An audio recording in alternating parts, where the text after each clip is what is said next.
Di sini gue paham banget, semua dari kalian ya yang nonton video-video gue seperti ini itu pengen hidupnya berubah. Kalian pengen ngerasain perubahan hidup. Dari tempat yang sekarang kalian berada, kalian pengen gimana caranya hidup kalian bisa improve jadi lebih baik.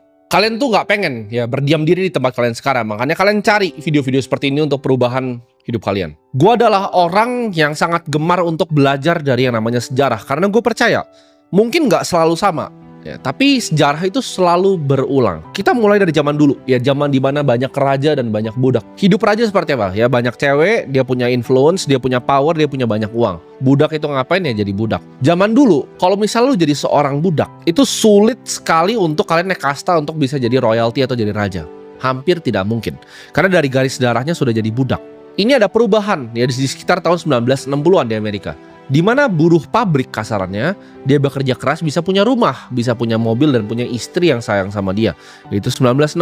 Dan zaman sekarang sepertinya sudah mirip balik ke zaman raja dan budak ya. Jadi di dunia ini ada raja dan ada budak-budaknya. Budak itu zaman dulu tidak pernah mungkin bisa naik kecuali ada satu hal. Itu bukan mindset, bukan skill, bukan apapun, tapi chaos atau kekacauan. Karena di dalam sebuah chaos ya atau kekacauan yang terjadi di dunia, itu sebagai tangga untuk lu bisa naik ke atas. Lu pegang omongan gue ini. Semua kekacauan itu adalah tangga untuk naik ke atas. Contohnya, diri gue sendiri ya. Kalau tidak pernah ada kekacauan yang terjadi di dunia dan gue nggak ngeliat itu secara objektif, tahun 2020 ya, di saat orang teriak-teriak pandemi yang terjadi 100 tahun sekali, itu adalah kekacauan, itu adalah riset. Dimana orang yang punya restoran yang dulunya kaya bisa langsung jadi miskin dalam 3 bulan kalau mereka nggak kelola uangnya dengan baik.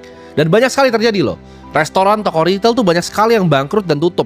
Yang tadinya itu perusahaan bapaknya 30 tahun hidupnya udah nyaman, anaknya naik BMW, kuliah, tiba-tiba jadi miskin. Itu banyak sekali 2020. Kekacauan itu adalah tangga untuk gua. Untuk gua melihat apa? Gua melihat kesempatan untuk beli saham-saham bank yang terdiskon. Di saat semua orang takut. Di saat gue lihat, oke, ini apa yang akan diuntungkan? Perusahaan-perusahaan apa yang diuntungkan dari COVID ini? Gue ambil untung dari sana semuanya. Jadi disitulah tangga gue mulai gue naik tuh anak tangganya. Gue kan dari bawah, gue dari level budak tadinya. Gue bukan raja, gue bukan darah bangsawan, gue bukan anak dari orang kaya. Tapi gue manfaatkan kesempatan itu untuk justru gue bisa jadi kaya. Jadi gue bilang tadi, chaos itu adalah sebuah tangga. Jadi jangan takut ketika gue bilang nanti akan ada gelap, akan ada krisis. Lihat itu sebagai tangga.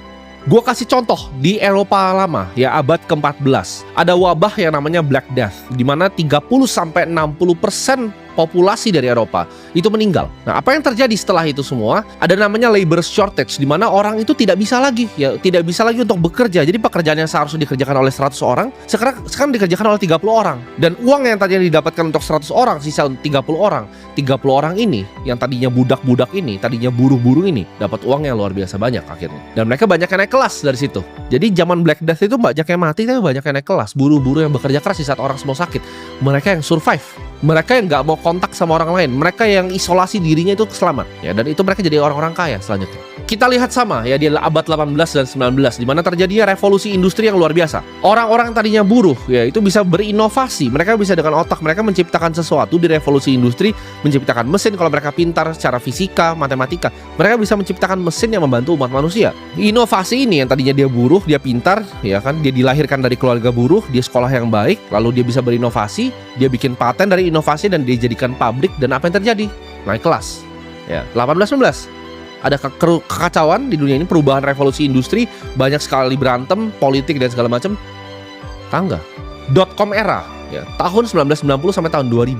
Di saat semua orang bilang, oh internet itu scam, internet itu nggak akan kemana-mana, email akan tetap dikirim pakai surat. Apa yang terjadi? Orang-orang seperti Jeff Bezos, orang-orang seperti Bill Gates itu lahir.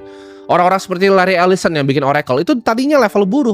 Larry Ellison tuh orang tuanya nggak kaya sama sekali. Jeff Bezos tuh mulai Amazon, kalau lu lihat foto zaman dulunya itu dia mulai dari garasinya. Meja aja pakai pintu dia, tapi jadi seperti sekarang. Karena tadi kekacauan, perubahan ya. Perubahan dan kekacauan itu adalah sebuah tangga. Dan nextnya tangga yang lu lihat apa? 2009 ini, ketika terjadinya krisis ekonomi global, lahirlah Bitcoin yang diciptakan oleh Satoshi ini. Jadi nextnya dari .com, kan revolusi industri udah, .com itu udah, nextnya adalah revolusi digital, di mana tadinya Web 2 ke Web 3 dari kripto dan juga AI di sini.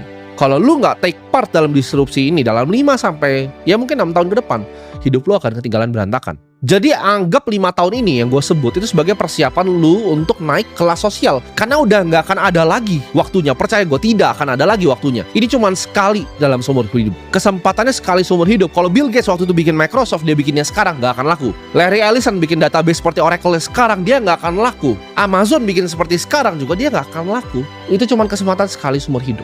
Bahkan gue, kalau lu pikir ya, dengan bisnis sebanyak gue, dengan uang sebanyak gue sekarang, gue tuh selalu mikir setiap hari, apakah gue udah lakukan yang terbaik hari ini? Apakah gue itu udah kerja yang maksimal untuk 5 tahun ke depan, untuk persiapan transisi ini? Dan lu yang masih malas-malasan mikir, nggak ada, gue santai-santai aja. Enggak, ini bukan saatnya untuk santai-santai. Gue setiap hari mikir, apakah gue kurang kerja keras? Ya, apa yang gue bisa lakukan lebih baik? Gue analisa step-stepnya, apakah wise gue taruh uang di sini? Apakah bagus hari ini gue kerjainnya ini? Apakah kemarin udah gue kerjakan semua yang bisa gue lakukan? Apakah gue perlu tidur 8 jam sehari? Apakah bisa di 7 jam? Apakah dengan 1 jam itu bisa bikin hidup gue lebih efisien dalam bekerja? Itu yang gue pikirin setiap hari. Di saat lu mulai punya yang gue sebut namanya self-accountability, lu ngerasa semua di dunia itu salah lu akan jadi manusia yang berbeda. Contoh, karyawan nipu, salah siapa? Salah lu.